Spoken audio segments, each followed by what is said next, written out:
Monster Hunter Rise has been out for just over a year on the Nintendo Switch. Following the game's launch, Capcom has been keeping it alive with regular updates that added new monsters to hunt, tweaks to the gameplay, and a number of event quests and item packs to enjoy. A short while back, a new expansion entitled Sunbreak was announced and revealed a host of changes to the gameplay, a new location, and of course new monsters to hunt. Should you sharpen your blade for Monster Hunter Rise Sunbreak? Yes, you definitely should. The story pretty much picks up right where the events of the base game ended. It starts off with your hunter meeting Fiorane, a royal knight from Elgado. Puzzling anomalies are plaguing this distant kingdom, and we'll see you traveling to Elgado to investigate exactly what is going on and possibly how to put an end to it. The story can be quite immersive at times and also a little exciting as you encounter new monsters, however it is rather forgettable. Fiorane is a great addition to the existing cast of characters though, and being able to have her accompany you on hunts is a nice touch.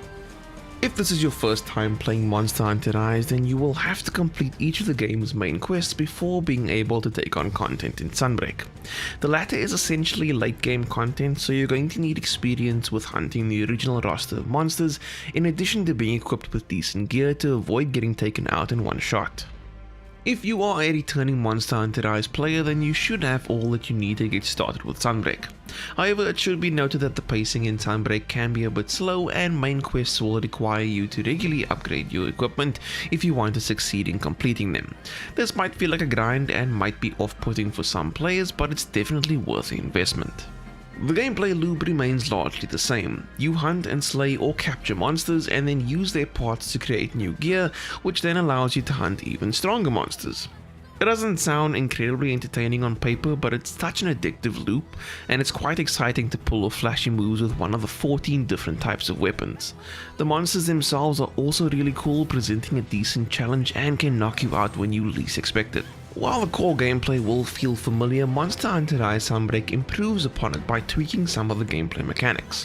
One of the biggest changes is that you are now able to equip two different sets of switch skills. This means having access to two different switch skill loadouts for your equipped weapon and changing them on the fly. Switching between the two works quite well and is really responsive. There was never actually a time when I tried to make the change and failed.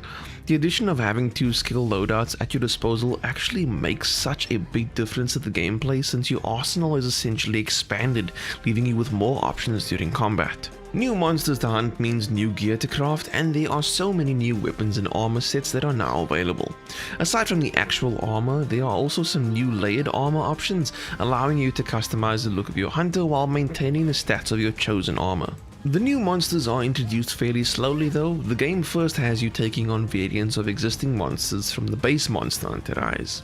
When you eventually encounter one of the new monsters, however, it's actually pretty exciting and they present quite a challenge. Speaking of which, Monster Hunter Rise Sunbreak tends to ramp up the difficulty quite a bit, mainly because the content is essentially master rank hunts. Don't be surprised if monsters hit a little harder or toss you around like a ragdoll more often than not. Visually, Monster Hunter Rise Sunbreak looks pretty great and runs really well on the Nintendo Switch. The monsters, weapons, armor, and even environments look fantastic. Elgado also looks great and really feels like a busy port. The game still performs well too, running at a consistent 30 frames per second throughout with no real signs of slowing down. The music and voice acting is also pretty great, the characters deliver convincing performances, and the music serves as an epic backdrop to your hunts. Monster Hunter Rise Sunbreak is a fantastic expansion to the existing game. There's a new story to get into and, more importantly, more monsters to hunt. The story does feel a little forgettable though, but Fiorane is a great new character who can actually accompany you on hunts.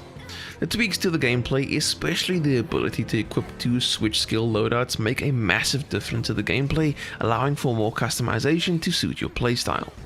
The increase in difficulty in Sunbreak and the grind to have the right gear might be a little off-putting for some players, however fans of the series should feel right at home.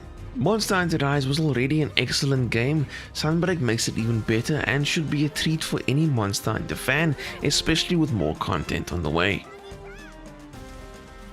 If you enjoyed this review, please don't forget to hit like, and for more gaming news and reviews, check out Gambler.net.